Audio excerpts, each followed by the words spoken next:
নমস্কার বন্ধুরা, কেমন আছেন আপনারা সবাই? আশা করি আপনারা সবাই ভালো আছেন।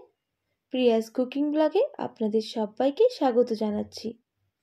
আজ আমি বানাবো আলু দিয়ে কাতলা মাছের ঝোল। আর স্কিপ না করে পুরো ভিডিওটা দেখার জন্য অনুরোধ রইল। তো চলুন বন্ধুরা, আমরা দেখে নিই। আর আমার চ্যানেলটাকে like, comment, share and subscribe করে দেবেন। পাশে থাকা বেল আইকনটা অন করে দেবেন, যাতে সবার আগে আপনাদের কাছে নোটিফিকেশান চলে যায়। তো চলুন বন্ধুরা, আমরা করে নিই। এর জন্য আমি একটা কড়াই নিয়ে নিয়েছি। কড়াইটা একটু গরম হয়ে গেলে এর মধ্যে দিয়ে দেব সর্ষের তেল। আপনারা চাইলে সাদা তেলও ব্যবহার করতে পারেন। তেলটা একটু গরম হয়ে আসলে আমি এর মধ্যে দিয়ে দেব কেটে রাখা আলুগুলো।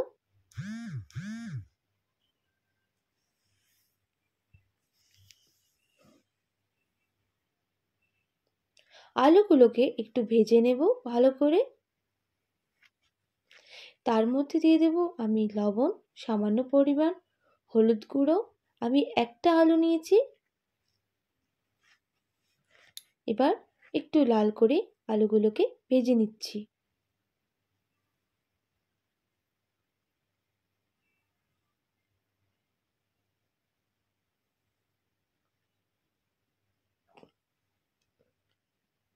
ঢাকনা দিয়ে ঢেকে দেব 5 থেকে 5 মিনিটের জন্য, যাতে আলুগুলো একটু সেদ্ধ হয়ে যায়। দেখুন, সেদ্ধ হয়ে গেছে হালকা। আমি আবারও নাড়াচাড়া করে নিচ্ছি। এরপর আমি এর মধ্যে দিয়ে দেব 1 টেবিল চামচের মতো জিরে গুঁড়ো, আর দিয়ে দেব 1 টেবিল চামচের মতো আদা বাটা। এবার ভালো করে নাড়াচাড়া করে নিচ্ছি। আমি আদার সঙ্গে হলুদটা দিয়ে দিয়েছিলাম, যাতে গায়ে না ছিটকে পড়ে আদাগুলো। তো ভালো করে মশলাটা কষানো হয়ে গেলে আলুর মধ্যে আমি এর মধ্যে এবার দিয়ে দেব 1 বাটি মতো জল।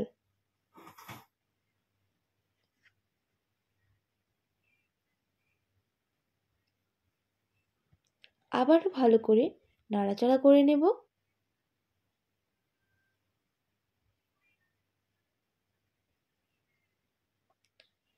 এবার এদিকে একটু ফুটতে থাকুক,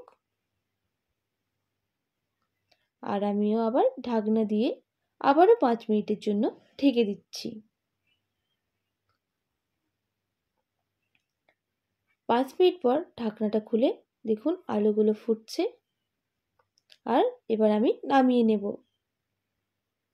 এরপর আবারও কড়াই বসিয়ে দিচ্ছি। কড়াই দিয়ে দেব সর্ষের তেল। এদিকে আমি মাছটাকে ম্যারিনেট করে নেব। তার জন্য দিয়ে দিচ্ছি লবণ আর হলুদ গুঁড়ো। মাছের মধ্যে এবার লবণ আর হলুদ গুঁড়োকে ভালো করে মাখিয়ে নেব।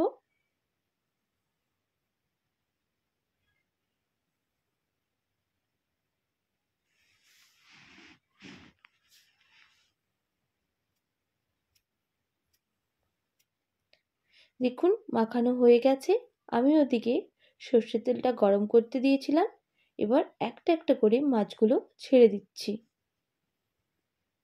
ওই তেলের মধ্যে।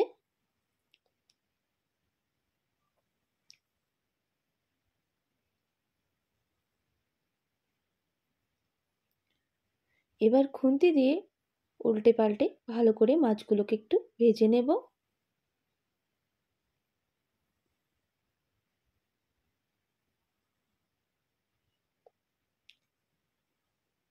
দেখুন মাছগুলো ভাজা হয়ে এসেছে। আমি এবার নামিয়ে নিচ্ছি।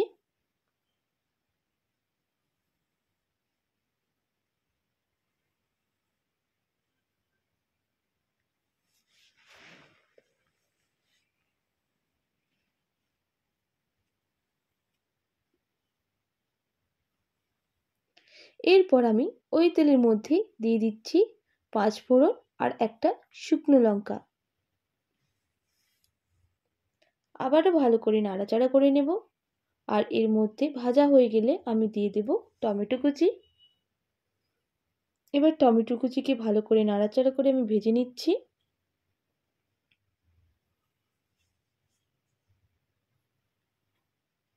এবার টমেটোর মধ্যে আমি দিয়ে দেব 1/2 টেবিল চামচের মতো লবণ।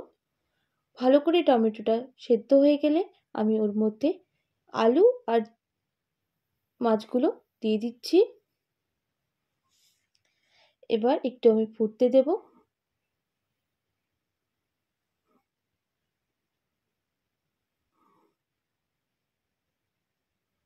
আমি এখানে কোনো লঙ্কার গুঁড়ো ইউজ করিনি, যেহেতু আমি একটা কটা শুকনো লঙ্কা ইউজ করেছি। আপনারা চাইলে এখানে লঙ্কার গুঁড়োটা অ্যাড করে দিতে পারেন।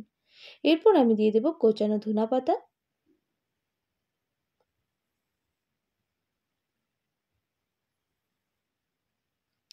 দেখুন ফুটে গিয়েছে, একদম রেডি হয়ে গেছে।